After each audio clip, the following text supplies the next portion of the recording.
దినేష్ చేతిలో చాలా స్వీట్ బాక్సులు ఉంటాయి. అది చూసిన శ్రీనివాస్ నేరుగా దినేష్ దగ్గరకొస్తాడు. శ్రీనివాస్తో పాటు లక్ష్మి కూడా అతని దగ్గరకొస్తుంది. నువ్వేంట్రా ఇక్కడేం చేస్తున్నావసలు? నువ్వెప్పుడొచ్చావు దినేష్? ఈ స్వీట్ బాక్సులేంటి? అలా శ్రీనివాస్ మరియు లక్ష్మమ్మ దినేష్ని ప్రశ్నిస్తారు. దినేష్కి ఏం సమాధానం చెప్పాలో తెలియక సతమతమైపోతూ ఉంటాడు. ఇలా అడ్డంగా బుక్ అయిపోయినట్రా బాబు. ఇది రామారావు మావయ్య ఇల్లు అని తెలుసుకోలేకపోయాను. అంతా నా కర్మ. ఇప్పుడు ఏదో ఒక చెప్పి మేనేజ్ చేయకపోతే ఇక్కడ పెద్ద గొడవ ఇలా ఉంది. ఇక్కడ మాట్లాడుతుంటే అలా నిలబడి చూస్తున్నావేంట్రా? సమాధానం చెప్పు. ఇక్కడికి ఎందుకొచ్చావు? ఏ రాకూడదా? ఏంటన్నయ్యా నువ్వు? నా మేనమామ కూతురు పెళ్లికి నేను రాకూడదా ఏంటి? మరి ఉదయం మాతో పాటే వచ్చుండొచ్చు కదా. ఇప్పుడు సపరేట్గా ఎందుకొచ్చావు? అయినా చేతిలో ఈ స్వీట్ బాక్సులేంటి? ఉదయం స్పెషల్ క్లాస్ ఉందని అనుకుని కాలేజ్కి వెళ్ళాను. కానీ వెళ్ళాకే అసలు విషయం తెలిసింది. స్పెషల్ క్లాస్ క్యాన్సిల్ చేశారట. అంతేకాదు, నార్మల్ క్లాసులు కూడా క్యాన్సిల్ అయ్యాయన్న విషయం తెలిసింది. మా కాలేజీలో ఉన్న లెక్చరర్లందరూ ఏదో మీటింగ్ అటెండ్ అవ్వడం కోసం విజయవాడ వెళ్లారట. అందుకే ఇక కాలేజీలో ఉండి ఏం చేస్తాంలే అని ఇలా పెళ్లికి వచ్చేసాను. వస్తూ వస్తూ ఒట్టి చేతులతో వస్తే ఏం బాగుంటుంది? ఇదిగో ఈ స్వీట్ బాక్సులు తెచ్చాను. ఇప్పుడే వెళ్ళి స్వీట్ బాక్సులను అక్కడ పెట్టొస్తాను. అంటూ దినేష్ అక్కడి నుండి పక్కకి వెళ్ళిపోతాడు. బతికిపోయాన్రా బాబు. లేకపోతే అన్నయ్య ఇక్కడే 4 పీకేవాడు. వెంటనే స్వీట్ బాక్సులని చేర్చాల్సిన చోటుకి పెట్టేయాలి. అలా దినేష్ ఆ స్వీట్ బాక్స్లను చేర్చాల్సిన చోటుకి చేరుస్తాడు. ఆ తర్వాత దినేష్తో పాటు పనిచేసే మరొక వ్యక్తిని పిలిచి ఇలా అంటాడు. ఇక్కడ నాకు ముఖ్యమైన పని పడింది. నేను తిరిగొచ్చేందుకు ఆలస్యం అవుతుంది. వెంటనే ఈ విషయాన్ని శేఖర్ అన్నకు చెప్పాయి. అలా దినేష్ తనతో పాటు పనిచేసే వ్యక్తికి విషయాన్ని చెప్పి అక్కడ్నుంచి పంపించేస్తాడు. బతికిపోయాన్రా బాబు అని అనుకుంటూ మళ్లీ శ్రీనివాస్ దగ్గరకొచ్చి నిలబడతాడు. ఒరేయ్, అసలు ముహూర్తం ఎన్ని గంటలకురా? నాకు బాగా ఆకలిస్తుంది. ముహూర్తానికి ఇంకా టైం పట్టేలా ఉంది నాన్న. అందుకే ఇంటి దగ్గర టిఫిన్ చేయమని చెప్పాను. నా మాట వింటే కదా. ఆ సమయంలో నాకు ఆకలి వేయలేదే. ఇప్పుడు ఆకలి వేస్తుంది. ఏం చేయమంటావు? అసలే షుగర్ ఎక్కువగా ఉన్న మనిషి నేను. సమయానికి ఆహారం పడకపోతే ఇక అంతే సంగతులు. అది కూడా నిజమే. నేనిప్పుడే బయటికి వెళ్ళి ఏమైనా ఆహారం దొరుకుతుందేమో చూస్తాను. ఇక్కడికి దగ్గరలో ఎలాంటి హోటల్స్ లేవు. వచ్చే దారిలో నేను చూశాను కదా. ఇప్పుడు ఆహారం దొరకడం అంటే కష్టమే. అయ్యో, ఈయనొకడు ఇంటి దగ్గర తినమన్నప్పుడు తినుండాల్సింది కదా. సరే పదండి, వంట చేస్తున్న ప్రదేశానికి వెళ్దాం. అక్కడేదైనా ఆహారం దొరుకుతుందేమో చూద్దాం. అలా లక్ష్మి రంగారావుని వంట వండుతున్న ప్రదేశానికి తీసుకుని వెళ్తుంది. అక్కడ శారద అలాగే శారద కూతురైన సీత వంట చేస్తూ ఉంటారు. ఏంటి లక్ష్మమ్మ, ఇది నీ మేనకోడలు పెళ్ళంట కదా. నాకిప్పుడే తెలిసింది. అవును శారద, ఇది నా మేనకోడలు పెళ్ళే. అన్నట్టు వంట పనులు ఎక్కడిదాకొచ్చాయి? ఇంకా చాలా పనులు మిగిలే ఉన్నాయి. అతిథులేమో ఎక్కువ మందున్నారు, కాని వంట చేసేవాళ్లు మాత్రం చాలా తక్కువగా ఉన్నారు. అయ్యో, వంట ఇంకా కాలేదా? మా వారికప్పుడే ఆకలేస్తుందట. ఏమైనా ఆహారం దొరుకుతుందేమో అని ఇక్కడికొచ్చాను. కాని ఇక్కడేమో వంటింకా పూర్తవలేదు. అయ్యో, ఆకలిగా ఉందా? మరేం పర్లేదు. ఉదయం ఇంటి నుండి వచ్చేటప్పుడు మేం మా కోసం ఈ చపాతీలని తీసుకునొచ్చాం. మీరేమనుకోకపోతే మీరు ఈ చపాతీలని తినొచ్చు. అయ్యో, ఇవి మీకోసం మీరు తెచ్చుకున్నవి కదమ్మా. వీటిని మాకిచ్చేస్తే మీరేం తింటారు? ప్రస్తుతం మాకు ఆకలిగా లేదు. పెళ్లైన తర్వాత మేమందరితో కలిసి భోజనం చేస్తామండి. ఎవరైతే ఆకలిగా ఉన్నారో వాళ్ళీ ఆహారం తింటే బావుంటుంది. ఆహారం అనవసరంగా వృధా చేయడం కంటే ఎవరో ఒకరు ఆకలి తీరుస్తే బాగుంటుంది కదా. చపాతీలు. నాకు చపాతీలంటే పెద్దగా ఇష్టం లేదు, కానీ ఆకలి వేస్తుంది కదా. ఏమిచ్చినా తినేస్తారు. ఆహా, చపాతీలెంత మెత్తగా ఉన్నాయో. ఎవరు చేశారమ్మా వీటిని? నేనే చేశానంకుల్. ఎంత అద్భుతంగా ఉందో. అలా సీత మరియు శారదమ్మ తమ దగ్గరున్న చపాతీలని రంగారావుకిచ్చి అతని ఆకల్ని తీరుస్తారు. మరోవైపు ముహూర్తం సమయం దగ్గర పడుతూ ఉంటుంది. పెళ్లికూతురు అలాగే పెళ్లికొడుకు పెళ్లిపీటలపై కూర్చొని ఉంటారు. అందరూ ఎంతో ఆనందంగా పెళ్లిని వీక్షిస్తూ ఉంటారు. ఒక శుభముహూర్తాన వైదేహికి అలాగే సంజయ్కి పెళ్లి జరుగుతుంది. పెళ్లి జరిగిన వెంటనే అతిథులు కొత్త జంటని ఆశీర్వదించేందుకు అక్షింతలను తీసుకుని వేదికపైకి వెళ్తూ ఉంటారు. అరే లక్ష్మి, నువ్వింకా కొత్త దంపతుల్ని ఆశీర్వదించలేదా? మేనత్త ఆశీర్వదించకపోతే ఎలా చెప్పు? వెంటనే అన్నయ్య గారు ఎక్కడున్నా ఆయన తీసుకుని వేదికపైకి రా. అలాగే వదినా, ఇప్పుడే తీసుకునొస్తాను. అలా లక్ష్మి రంగారావు దగ్గరికి వెళ్తుంది. ఏంటి, ఇక్కడ కూర్చొని ఏం చూస్తున్నారు? అవతల మన కోసం అందరూ ఎదురు చూస్తున్నారు. ఏంటి, మన కోసం ఎదురు చూస్తున్నారా? చాలే. ఏదో ఇది నీ సొంత అన్న కూతురు పెళ్లి అని నువ్వు సంబరపడిపోతున్నావు, కానీ వాళ్ళు మాత్రం మనల్ని పట్టించుకునేలా లేరు. అయ్యో లేదండి, ఇప్పుడే వదిన వేదికపైకి రమ్మని నన్ను పిలిచింది. పెళ్లి కొడుకుని అలాగే పెళ్లి కూతుర్ని ఆశీర్వదించాలి కదా. మీరిక్కడే ఉంటే ఎలా చెప్పండి. పదండి, వెళ్ళి ఆశీర్వదిద్దాం. ఒరే శ్రీనివాస్, దినేష్, మీరు కూడా రండిరా. కుటుంబమంతా వెళ్లి కొత్త దంపతుల్ని ఆశీర్వదించి ఫోటో దిగొద్దాం. అలా లక్ష్మి తన కుటుంబం మొత్తాన్ని స్టేజ్ పైకి తీసుకుని వెళ్తుంది. లక్ష్మి, రంగారావు స్టేజ్ పై నిలబడి ఉంటారు. శ్రీనివాస్ మరియు దినేష్ స్టేజ్ ఎక్కుతూ ఉంటారు. సరిగ్గా అప్పుడే అక్కడికి సెక్యూరిటీ గార్డులు వస్తారు. నిజానికి వాళ్ళొక మినిస్టర్ గారి బాడీగార్డ్స్. అలా మినిస్టర్ అతని బాడీగార్డ్లతో వేగంగా స్టేజ్ పైకి వెళ్తూ ఉంటాడు. మినిస్టర్ గారు వచ్చేసారు. రండి రండి మినిస్టర్ గారు, మీ రాకతో ఈ పెళ్లికి కళొచ్చింది. రండి రండి. అలా రామారావు కూడా మినిస్టర్ అలాగే బాడీగార్డ్లతో కలిసి స్టేజ్ పైకి వెళ్తూ ఉంటారు. బాడీగార్డ్లు ఒక్కసారిగా స్టేజ్ ని క్లియర్ చేసే పనిలో లక్ష్మమ్మని అలాగే రంగారావుని అక్కడ్నుంచి నెట్టేస్తారు. రంగారావు మరియు లక్ష్మమ్మ ఇద్దరూ స్టేజ్ పై నుండి కిందకి పడిపోతారు. లక్ష్మమ్మ నడుము విరిగిపోతుంది. గట్టిగా కేక వేస్తుంది. అరే, ఎవరో పడిపోయారు. ఏంటయ్యా మీరు? జాగ్రత్తగా చూసుకోవాలి కదా. ముందు ఆవిడ్ని లేపండి. ఆ, మరేం పర్వాలేదులేండి. ముందు మీరు పెళ్లి కూతుర్ని అలాగే పెళ్లి కొడుకుని ఆశీర్వదించండి. అలా రామారావు అనటంతో లక్ష్మమ్మకి చాలా బాధ కలుగుతుంది. శ్రీనివాస్ మరియు దినేష్కి మాత్రం చాలా కోపమొస్తుంది. లక్ష్మమ్మని చూసి వాళ్లేమీ మాట్లాడలేక సైలెంట్గా నిలబడి చూస్తూ ఉంటారు. మినిస్టర్ కొత్త దంపతుల్ని ఆశీర్వదించి అక్కడ్నుంచి వెళ్లిపోతాడు. ఏంటి లక్ష్మి నువ్వు? మినిస్టర్ గారు వస్తున్నప్పుడు స్టేజ్ పైన ఏం చేస్తున్నావు? వెంటనే స్టేజ్ దిగి వెళ్లాలని నీకు తెలీదా? గాయాలేమైనా అయ్యాయా? హా, ఏమీ కాలేదులే. వెళ్ళండి వెళ్ళండి, వెళ్ళి భోజనం చేయండి. కాని లక్ష్మి అలాగే అన్నయ్య ఇంకా కొత్త దంపతులను ఆశీర్వదించలేదు. పైకి రండి అన్నయ్య గారు. మరేం పర్వాలేదులే వదినా, నడుము నొప్పిగా ఉంది. నేనిప్పుడు మళ్లీ స్టేజ్ పైకి రాలేన్లే. అక్షింతలిస్తే ఇక్కడ్నుంచే ఆశీర్వదిస్తాను. అరే, ఈ అక్షింతలు ఎక్కడ పెట్టాను? సమయానికి అక్షింతలు కూడా కనిపించడం లేదు. ఇంతలో అక్కడికి సీత వస్తుంది. సీత తన చేతిలో ఉన్న అక్షింతలను లక్ష్మమ్మకు ఇస్తుంది. వీటిని తీసుకోండమ్మా, వీటితో ఆశీర్వదించండి. అలా సీత ఇచ్చిన అక్షింతలతో లక్ష్మమ్మ మరియు రంగారావు కొత్త దంపతులని ఆశీర్వదిస్తారు. ఆ తర్వాత అక్కడ్నుంచి పక్కకి వెళ్ళిపోతారు. అమ్మా, ఇప్పుడు నీకెలా ఉంది? నాన్న, నీకేమైనా గాయాలయ్యాయా? నాకేం కాలేదురా, నేను బాగానే ఉన్నాను. కానీ మీ అమ్మకి నడుము విరిగినట్టుంది. అసలు కదలలేకపోతుంది. ఏంటమ్మా ఇది? అసలు మీ అన్నయ్యకు ఏమాత్రం బుద్ధి లేదా? సొంత చెల్లెలు పడిపోతే కూడా పట్టించుకోలేదు. ఏం పర్వాలేదులే అని అంటున్నాడు. ఇప్పుడే వెళ్ళి ఆ పెద్ద మనిషికి బుద్ధి చెప్పొస్తాను. వద్దురా, ఎవరికేమీ బుద్ధి చెప్పాల్సిన పనిలేదు. అయినా మనం చెబితే మాత్రం నేర్చుకునే స్థాయిలో ఎవ్వరూ లేరు. ఎవరి పాపన వాళ్లే పోతారు. ఇంకా ఇక్కడ ఎక్కువ సమయం ఉండటం కూడా వృధానే. వెంటనే ఇంటికి వెళ్ళిపోదాం పదండి. సరే, పదండి, ఇంటికి వెళ్దాం. అలా లక్ష్మమ్మ తన కుటుంబంతో కలిసి రామారావు దగ్గరికి వెళ్తుంది. అన్నయ్య, ఇక నేనింటికి బయలుదేరుతున్నాను. అవతల ఇంటి దగ్గర చాలా పనులున్నాయి. శ్రీనివాస్ కూడా మార్కెట్కి వెళ్ళాలి. అలాగే లక్ష్మి, పిలవగానే పెళ్లికొచ్చినందుకు ధన్యవాదాలు. ఏంటి శ్రీనివాస్, పెళ్ళెలా జరిగింది? బాగా జరిగింది మావయ్య. ఇంకా ఎందుకు ఆలస్యం? నువ్వు కూడా వెంటనే పెళ్లి చేసుకోవచ్చు కదా. అయినా నువ్వేమైనా చిన్నపిల్లాడివని అనుకుంటున్నావా? ఇప్పుడు కాకపోతే ఇంకెప్పుడు చేసుకుంటావు? ఏంటి లక్ష్మి, నువ్వింకా పెళ్లి గురించి ఏమనుకోలేదా? పిల్లలేమి చిన్నపిల్లవాళ్లు కాదు కదా, అందరూ పెద్దవాళ్లైపోయారు. మరి నువ్వు నీ కొడుకెప్పుడు పెళ్లి చేయాలనుకుంటున్నావు? అవును, నిజమే లక్ష్మి. శ్రీనివాస్కి ఎప్పుడు పెళ్లి చేయబోతున్నావు? కావాలంటే నేను మంచి సంబంధాలను వెతికి పెడతాను. వెంటనే పెళ్లి చేసేయ్. పెళ్ళంటే చిన్న విషయం కాదు కదా అన్నయ్య. చాలా చాలా పనులుంటాయి, ఎన్నో ఖర్చులుంటాయి. అన్నీ కలిసొస్తే తప్పకుండా చేస్తాను. పెళ్ళంటే ఇంత ఘనంగానే చేయాలని అనుకోకండి. నేను ధనవంతుడి కాబట్టి ఇలా ఘనంగా పెళ్లి చేయగలిగాను. మీరు మీకు తగ్గట్టుగా పెళ్లి చేయండి. మనకున్న దాంట్లో ఆనందంగా ఉండటమే కదా జీవితం. సరే సరే, అవతల నాకు చాలా పనులున్నాయి. ఇక మీరు బయలుదేరండి. అలా రామారావు చివర్లో కూడా లక్ష్మిని బాధపెడతాడు. లక్ష్మమ్మకి చాలా బాధ కలుగుతుంది. దారంతా లక్ష్మమ్మ ఏడుస్తూనే ఉంటుంది. అలా శ్రీనివాస్ కుటుంబమంతా ఇంటికి వెళ్ళిపోతుంది. ఎంత పొగరాయనకు! చివర్లో ఇంటికొచ్చే ముందు కూడా ఎలా మాట్లాడాడో చూశారు కదా. ఇందుకే నేను ఆ పెళ్లికి రాకూడదు అని అనుకున్నారు. అనవసరంగా మళ్లీ వచ్చాను. ఏదేమైనా మీ అన్నయ్యకు డబ్బు పిచ్చి బాగా పట్టుకుంది లక్ష్మి. ఇంత డబ్బు పిచ్చి ఉండటం అంత మంచిది కాదు. సరే, ఆ విషయాన్ని వదిలేయండి. ఇక ఎక్కువగా లాగకండి. అమ్మా, నువ్వు నడవడానికి కూడా ఇబ్బంది పడుతున్నావు. పద, ఇప్పుడే హాస్పిటల్కి వెళ్దాం. నేను హాస్పిటల్కి రాను, ఎక్కడికి రాను. ఈ నడుము నొప్పి కంటే నా మనసులోని నొప్పి ఇంకా ఎక్కువగా ఉంది.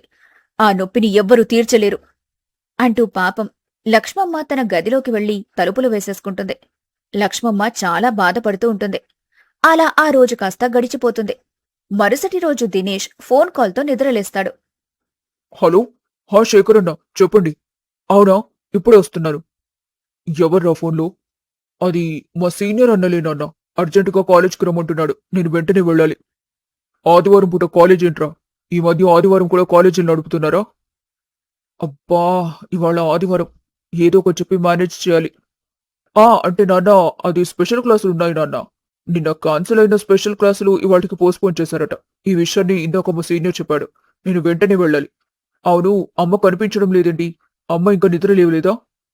లేదురా, నిన్న స్టేజ్ పై నుండి కింద పడిపోయినప్పటి నుండి చాలా నీరసంగా కనిపిస్తుంది. చాలా నొప్పిగా కూడా ఉందట. అయ్యయ్యో, అవునా? అలా దినేష్, రంగారావు మరియు శ్రీనివాస్ ముగ్గురు గదిలోకి వెళ్తారు. మంచంపై లక్ష్మమ్మ నొప్పితో బాధపడుతూ ఉంటుంది. అమ్మా, నొప్పిగా ఉందా? అవున్రా, చాలా నొప్పిగా ఉంది. నిన్న కోపంలో తెలియలేదు కాని ఈ రోజు అడుగు తీసి అడుగు కూడా వేయలేకపోతున్నాను. అందుకే నిద్రలేచి బయటకి రాలేకపోయాను. ఏంటి లక్ష్మి ఇది?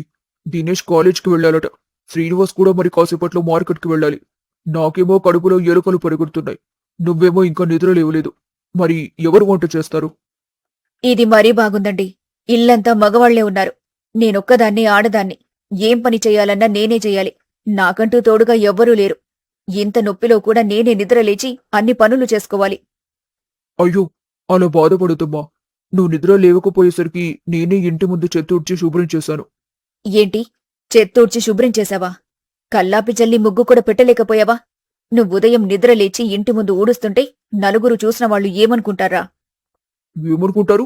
నీ కొంట్లో బాగోలేదని అనుకుంటారు. అంతే. చాల్లే, నా బాధ ఈ ఇంట్లో ఎవ్వరికీ అర్థం కావటం లేదు. చూడ్రా, నాకు బాగా వయసైపోయింది. అందులోనూ నిన్న స్టేజ్పై పడ్డప్పట్నుండి అసలు లేవలేకపోతున్నాను. ఇక ఈ ఇంటి పనులు నా వల్ల కాదు. అయితే వెంటనే పని మనిషిని పెడతానులేమ్మా. నువ్వు ఈ పనుల గురించి కంగారు పడకు. విశ్రాంతి తీసుకో.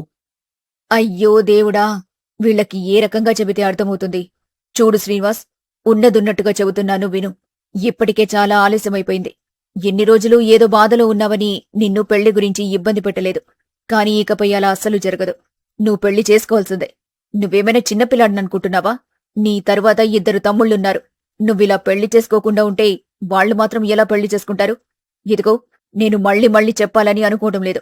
నాకు వయసైపోతుంది. ఈ ఇంటికి ప్రస్తుతం తీసుకొని రావాల్సింది పని మనిషిని కాదు, మన మనిషిని. అంటే ఈ ఇంటికి ఒక కోడలు కావాలి. నువ్వెంటనే పెళ్లి చేసుకోవాలి. సర్లే, తర్వాత చూద్దాంలే కాని ముందు ఆసుపత్రికి వెళ్దాం పదా. ఏంటిరా తర్వాత చూసేది? సరే అయితే, నేను కూడా ఆసుపత్రిలో తర్వాత చూపించుకుంటానులే. ఇప్పుడు నా బాధలేవో నేను పడతాను. అయ్యో, అలా అంటే ఎలా అమ్మా? మరేమనాలరా? నీకంటే వయసులో చిన్నవాళ్లందరూ పెళ్లిళ్లు చేసుకుంటున్నారు. నువ్వేమో ఇంకా ఇలాగే ఉండవు. నువ్వు పెళ్లి చేసుకుంటానని చెబితేనే నేను వైద్యం చేయించుకుంటాను. లేకపోతే ఇదిగో ఇలా మంచంపై పడుంటాను. అయ్యో, అలా అనకమ్మా. సరే, నేను తప్పకుండా పెళ్లి చేసుకుంటాను. సంబంధాలు చూడండి. ఇక ఇప్పటికైనా ఆసుపత్రికి వెళ్దాం. వస్తావా? ఏవండి, విన్నారా? మనవాడు పెళ్లి కొప్పుకున్నాడు. వెంటనే పెళ్లి సంబంధాలు వెతకండి. ఇప్పుడే మొదలు పెట్టండి. మొదలు పెడతాను కానీ నాకు బాగా ఆకలిగా ఉంది. నువ్వేమో ఇలా నొప్పితో బాధపడుతున్నావు. ఇప్పుడు వంట ఎవరు చేస్తారు? ఈయనకెప్పుడు తిండిగోలే. ఛా! ఒక పని చేద్దాం. ఈ ఒక్క రోజుకి బయట హోటల్లో తినేద్దాం. అటు నుంచి అటు నేను కాలేజీకి వెళ్ళిపోతాను. ఇక మీరు హాస్పిటల్కి వెళ్ళండి. అలా దినేష్ చెప్పడంతో కుటుంబమంతా హోటల్కి వెళ్తారు. హోటల్లో టిఫిన్ చేస్తారు. ఆ తర్వాత దినేష్ కాలేజీకని చెప్పి శేఖర్ దగ్గర పనిచేయడానికి వెళ్ళిపోతాడు. ఒరేయ్, ఇప్పుడు నన్నే ఆస్పత్రికి తీసుకునెళ్తున్నావు? ఇక్కడికి దగ్గరలో ఒక ప్రైవేట్ హాస్పిటల్ ఉందమ్మా. అక్కడ బాగా వైద్యం చేస్తారని విన్నారు. అందుకే నేను అక్కడికి తీసుకుని వెళ్ళాలని నిర్ణయించుకున్నాను. ఒరేయ్, వాళ్ళు చిన్న గాయానికే పెద్ద ఆపరేషన్ అంటారా? ఇవన్నెందుకు చెప్పు? డబ్బులేమైనా చెట్లకు కాస్తున్నాయా? దగ్గర్లో గవర్నమెంట్ హాస్పిటల్ ఉంది కదా, నన్ను అక్కడికే తీసుకుని వెళ్ళు. అక్కడ కూడా బాగా వైద్యం చేస్తారు. నేను గవర్నమెంట్ హాస్పిటల్కైతేనే వస్తాను. నిన్నటి నుండి చాలా మొండితనం అయిపోయావమ్మా నువ్వు. మొండిగా లేకపోతే సాగదని నిన్ననే నేర్చుకున్నానులేరా. అలా లక్ష్మమ్మని శ్రీనివాస్ గవర్నమెంట్ హాస్పిటల్కి తీసుకుని వెళ్తాడు. అక్కడ వైద్యం చేయిస్తాడు. పెద్దగా కంగారు పడాల్సిన పనేం లేదు. కానీ కొన్ని రోజుల పాటు తప్పకుండా బెడ్ రెస్ట్ తీసుకోవాలి. అలాగే నొప్పి తగ్గడానికి ఈ మందులు వాడండి. అలా డాక్టర్ శ్రీనివాస్తో అంటాడు. శ్రీనివాస్ తల్లిని తీసుకుని అక్కడ్నుంచి బయటకి వెళ్తూ ఉంటాడు. ఇంతలో అక్కడ శారదమ్మ మరియు సీత కనిపిస్తారు. ఏంటి లక్ష్మమ్మ, ఆస్పత్రిలో ఏం చేస్తున్నావు? నిన్న పెళ్లిలో స్టేజ్ మీద నుండి పడిపోయాను. కాలు బెనికింది, నడుము నొప్పి కూడా ఉంది. అందుకే ఇలా ఆసుపత్రికొచ్చాను. నువ్వేంటిక్కడ? సీనయ్యనింకా డిశ్చార్జ్ చేయలేదా? అయ్యో లేదు, మొన్ననే డిశ్చార్జ్ అయ్యారు. ఏవో మందులు కావాల్సొస్తే వాటి కోసం ఇలా వచ్చాం. అవును, ఈ అమ్మాయి మీ అమ్మాయే కదా? నిన్న పెళ్లిలో కూడా చూశాను. అవును, నా కూతురే. పేరు సీత. సీతా మహాలక్ష్మి. నా పేరు కూడా లక్ష్మినే. హ, చాలా చక్కగా ఉన్నావమ్మాయి. అబ్బా, కాసేపు కూడా నిలబడలేకపోతున్నా. ఈ కాలు తెగ లాగేస్తుంది. అయ్యో, చాలా కష్టంగా ఉన్నట్టుంది. నా దగ్గర ఒక కేరళ తైలం ఉంది. అది పంపుతాను. కాస్త మర్దన చేయించుకున్నావంటే ఈ నొప్పి తగ్గుతుంది. ఇక నేను ఇంటికి వెళ్తాన్లే. అలా శారద తన కూతుర్ని తీసుకుని అక్కడ్నుంచి వెళ్ళిపోతుంది. శ్రీనివాస్ అలాగే లక్ష్మమ్మ కూడా ఇంటికి వెళ్ళిపోతారు. ఆ అమ్మాయి నీకు తెలుసా అమ్మా? తెలుసురా, నిన్న మీ మావయ్య నన్ను వంటవాళ్లతో కలిసి పని చేయమనన్నాడు. సరే అని నేను కూడా పనివాళ్లతో కలిసి వంట చేయడానికి వాళ్ల దగ్గరికి వెళ్లాను. కాని అస్సలు చేయలేకపోయాను. అప్పుడొచ్చింది ఈ అమ్మాయి, దేవతలాగా. మీరు వెళ్ళండి ఆంటీ గారు, నేను అలాగే మా అమ్మ పని చేస్తాంలేండి అని చెప్పింది. అలా నాకు పని నుండి విశ్రాంతిని ఇచ్చింది. అప్పుడే అర్థమైందిరా, మన శారదమ్మ కూతురు చాలా మంచిదని. అలా లక్ష్మి సీత గురించి శ్రీనివాస్తో చెబుతుంది. దాంతో శ్రీనివాస్కి సీతపై కొంచెం మంచి అభిప్రాయం కలుగుతుంది. అప్పుడే రంగారావు శ్రీనివాస్కి ఫోన్ చేసి ఒక విషయాన్ని చెబుతాడు. అవునా? నిజంగానా? చెప్ప పెట్టకుండా వచ్చేశాడు. అప్పుడే అంత పెద్దవాడయ్యాడా? అరే అవునా? సరే సరే, నేను అమ్మని తీసుకుని ఇప్పుడే వస్తాను అని చెప్పి శ్రీనివాస్ ఫోన్ పెట్టేస్తాడు. ఏంట్రా, ఏమంటున్నాడు మీ నాన్న? కార్తీక్ వచ్చాడంట. ఏంటి, చిన్నోడొచ్చాడా? చెప్పా పెట్టకుండా వచ్చేశాడేంట్రా? అంతేకాదమ్మా, రిజల్ట్స్ కూడా వచ్చాయంట. మన చిన్న ఫస్ట్ ర్యాంక్ సంపాదించాడు. ఇప్పుడే నాన్న ఫోన్ చేసి చెప్పాడు. నిజంగానా? చాలా ఆనందంగా ఉందిరా. నువ్వు పడుతున్న కష్టానికి వీడు ప్రతిఫలం తీసుకొనొచ్చేలా ఉన్నాడు. వెళ్తూ వెళ్తూ స్వీట్స్ కొనుక్కొని వెళ్దాం. అలా శ్రీనివాస్ మరియు లక్ష్మమ్మ ఒక స్వీట్స్ దుకాణానికి వెళ్తారు. శ్రీనివాస్ దుకాణం లోపలికెళ్తాడు. నమస్తే గిరన్న, 1 కిలో లడ్డు, 1 కిలో జిలేబీ ఇవ్వండి. ఏంటి శ్రీనివాస్ గారు, ఎలా నడుస్తుంది మీ వ్యాపారం? మా షాప్కి వచ్చారేంటి? నా వ్యాపారం బాగానే జరుగుతుంది, కానీ మీరేంటన్నా ఇలా అడుగుతున్నారు? ఎప్పుడు మేము ఈ షాప్లోనే స్వీట్స్ కొంటాం కదా, మరి మీరేంటి ఇప్పుడు ఇలా మాట్లాడుతున్నారు? అయ్యో, తప్పుగా అనుకోకండి శ్రీనివాస్ గారు. అంటే మీ తమ్ముడి మధ్య ఆ శేఖర్ గారి దగ్గర పనిలో చేరాడు కదా. మీ తమ్ముడు స్వయంగా ఒక స్వీట్స్ ఫ్యాక్టరీలో పనిచేస్తున్నాడు కదా, అందుకే అలా అడిగారు. ఏదేమైనా మీరు చాలా గొప్పవారండి. మీ సొంత తమ్ముడు మరొకరి దగ్గర పనిచేస్తున్నా సరే ఏమీ పట్టించుకోకుండా మీరిప్పుడు వచ్చే దుకాణానికి వచ్చారు. ఇదిగోండి మీరు అడిగిన స్వీట్లు. అలా గిరి స్వీట్లను శ్రీనివాస్ చేతిలో పెడతాడు. శ్రీనివాస్కి ఏమీ అర్థం కాదు. ఏంటి, తమ్ముడు స్వీట్స్ ఫ్యాక్టరీలో పనిచేస్తున్నాడా? బహుశా ఈయన ఎవరిని చూసి ఇంకెవరో అనుకుని ఉంటారు. మీరు ఎవరిని చూసి ఎవరు అనుకున్నారు? మా తమ్ముడు దినేష్ కాలేజ్కి వెళ్తున్నాడు. వాడు పనిచేయడం ఏంటి? ఛాన్సే లేదు. మామూలుగా ఇంట్లో కూడా పనిచేయడు వాడు. ఇక బయట పనిచేస్తాడా? పాకెట్ మనీ కోసం ఏదైనా చిన్న పార్ట్ టైం జాబ్ చేశాడేమో నాకు తెలియదు, కానీ వాడు మాత్రం ప్రస్తుతం చదువుకుంటున్నాడండి. అయ్యో లేదండి, మీ తమ్ముడు శేఖర్ గారి స్వీట్స్ ఫ్యాక్టరీలో పనిచేస్తున్నాడు. ఎన్నోసార్లు నేను అతన్ని ఆ స్వీట్స్ ఫ్యాక్టరీ దగ్గర చూశాను కూడా. మేం కేవలం కొన్ని స్వీట్స్ మాత్రమే మా దుకాణంలో తయారు చేస్తాం. కొన్ని స్వీట్లు మాత్రం ఆ ఫ్యాక్టరీ నుండి ఆర్డర్ పెట్టుకుంటాం.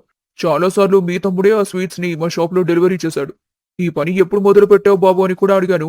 దాదాపు నెలైపోతుందని కూడా చెప్పాడు. అలా గిరి చెప్పడంతో శ్రీనివాస్ ఆలోచనలో పడతాడు. అలా ఆలోచిస్తూ ఆలోచిస్తూ శ్రీనివాస్ మరియు లక్ష్మమ్మ ఇంటికి వెళ్తారు. ఇంటి దగ్గర కార్తీక్ వాళ్ల కోసం ఎదురు చూస్తూ ఉంటాడు. అన్నయ్య వచ్చావా? ఎలా ఉన్నావు అన్నయ్య? నేను బాగానే ఉన్నాను. నువ్వెలా ఉన్నావు కార్తీక్? ఇలా పెట్టకుండా వచ్చేసావేంట్రా? చెప్పుంటే నేను కాలేజ్ దగ్గరకు వచ్చేవాడిని కదా. స్వయంగా నేనే నిన్ను ఇంటికి తీసుకొచ్చేవాడిని. అన్నట్టు ఫస్ట్ ర్యాంక్ వచ్చిందంట. చాలా చాలా సంతోషంగా ఉందిరా. అవునరా, చాలా సంతోషంగా ఉంది. మీ తమ్ముళ్ళిద్దరూ నీ కష్టానికి ప్రతిఫలం తీసుకొనొస్తారు. ఈ మధ్య దినేష్ కూడా అస్సలు మానకుండా కళాశాలకు వెళ్తున్నాడు. వాడు కూడా బాగా చదువుకున్నాడంటే మనకింకేం కావాలి చెప్పు. అలా లక్ష్మమ్మ దినేష్ గురించి చెబుతుంది. అప్పుడే శ్రీనివాస్కి ఒక ఆలోచన వస్తుంది. శ్రీనివాస్ పక్కకి వెళ్లి ఇలా ఆలోచిస్తూ ఉంటాడు. అరే, అమ్మ చెప్పింది కూడా నిజమే. ఒకప్పుడు వాడు కాలేజీకి అసలు వెళ్లేవాడు కాదు. వారంలో 3 రోజులు కాలేజీకి వెళ్తే మరో 3 రోజులు ఇంట్లోనే ఉండేవాడు. అడిగితే ఇంట్రెస్ట్ లేదు, వెళ్లాలని లేదు అని అనేవాడు. కానీ నెల రోజుల నుండి ఒక్కరోజు కూడా తప్పకుండా కాలేజ్కి వెళ్తున్నాడు. నిజంగా వాడు కాలేజ్కి వెళ్తున్నాడా? గిరి అన్న చెప్పింది నిజమేనా? వెంటనే ఆరా తీయాలి అని అనుకుంటూ శ్రీనివాస్ నేరుగా కాలేజ్ దగ్గరికి వెళ్తాడు. కాలేజ్లో రాముని కలుస్తాడు. రాము, ఇక్కడే ఉన్నావా? సరే, వెళ్ళి నీ ఫ్రెండ్ దినేష్ ని తీసుకునిరా. అదేంటంటే కార్తీక్ ఇంటికొచ్చాడు, అందుకే దినేష్ ని కూడా తీసుకుని వెళ్దామని వచ్చాను. వెళ్ళు వెళ్ళు, వెంటనే వెళ్ళి నీ ఫ్రెండ్ని తీసుకొనిరా. అది అన్నయ్య, మరి అదేంటంటే ఏంటి రావు తడబడుతున్నావు? వెళ్ళు, వెళ్ళి దినేష్ని తీసుకొనిరా, క్లాస్లోనే ఉంటాడు కదా. అంటే అన్నయ్య, అది దినేష్ కాలేజ్లో లేడా? మరెక్కడున్నాడు? కాలేజ్కి బయలుదేరుతున్నానని ఇంట్లో చెప్పాడు. లంచ్ బాక్స్ కూడా తీసుకుని వెళ్ళాడు. మరి ఈ కాలేజ్కి రాలేదా? ఓ, స్వీట్ షాప్కి ఏమైనా వెళ్ళాడా? అలా శ్రీనివాస్ అనగానే రాము ఒక్కసారిగా ఆశ్చర్యపోతాడు. భయపడుతూ నిజం మొత్తం చెప్పేస్తాడు. మీకెలా చెప్పాలో అర్థం కావటం లేదన్నయ్య. మీరు చెబుతుంది నిజమే. నెల నుండి దినేష్ కాలేజ్కి రావటం లేదు. కాలేజ్ పేరు చెప్పి పనికి వెళ్తున్నాడు. శేఖర్ స్వీట్స్ ఫ్యాక్టరీలో పనిచేస్తున్నాడు. అలా రాము చెప్పగానే శ్రీనివాస్కి చాలా కోపం వస్తుంది. శ్రీనివాస్ దినేష్ని ఏం చేయబోతున్నాడు? అది తెలుసుకోవాలంటే నెక్స్ట్ ఎపిసోడ్ వరకు వెయిట్ చేయాల్సిందే.